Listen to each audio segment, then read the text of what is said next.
Hey, I gotta tell you, I was at the coffee shop, and that's no surprise to a lot of you because you know that that's where I spend a lot of my time having conversations. Anyway, I was at the coffee shop early in the morning, and it's the coffee shop that's next to the temple, and this big crowd started to gather, and I kind of wondered what was going on, if there'd been an accident or something, and so I stepped outside, and I noticed that this large crowd was gathering around this gentleman.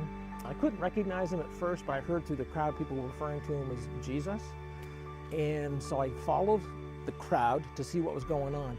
Pretty soon another smaller crowd of people came in who were not happy. They were loud and boisterous, and they were coming through, and then I recognized them because they were like the religious leaders, you know, with their special garb and how they look. Everybody knows them around town. They're the power people. And they brought this lady, they brought her to the front, and they threw her down on the ground in front of Jesus, which, ouch. They looked at Jesus and said, "This lady's been caught in adultery. According to the law, she needs to die." And then Jesus knelt down in the ground, almost like he ignored them, and started to write something. I don't know what he wrote.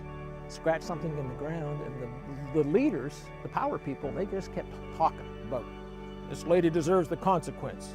She deserves this. She made her choices."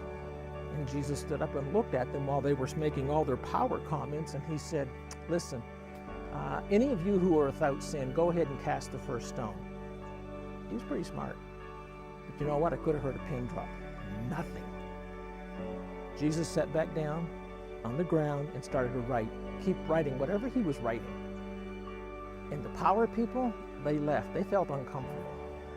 And then Jesus stood up and looked at the lady who didn't have any idea what to think of all of this. And he said, "Where's the people who have been condemning you? Where are they? Who condemns you? Who condemns you?" And she said, "No one." And Jesus said, "Neither do I. Go live your life.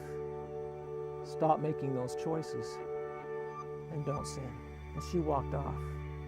It was the strangest thing I'd ever seen in the world. Very strange. Because on one side, I went through all the emotions of realizing this lady got caught, she deserves the consequences. You know what? And we've all heard that. People make choices, they got to live with the consequences. And then this Jesus shows up. He turns everything upside down, and he lives for the grace of the moment, not the judgment of the moment. I like that a lot.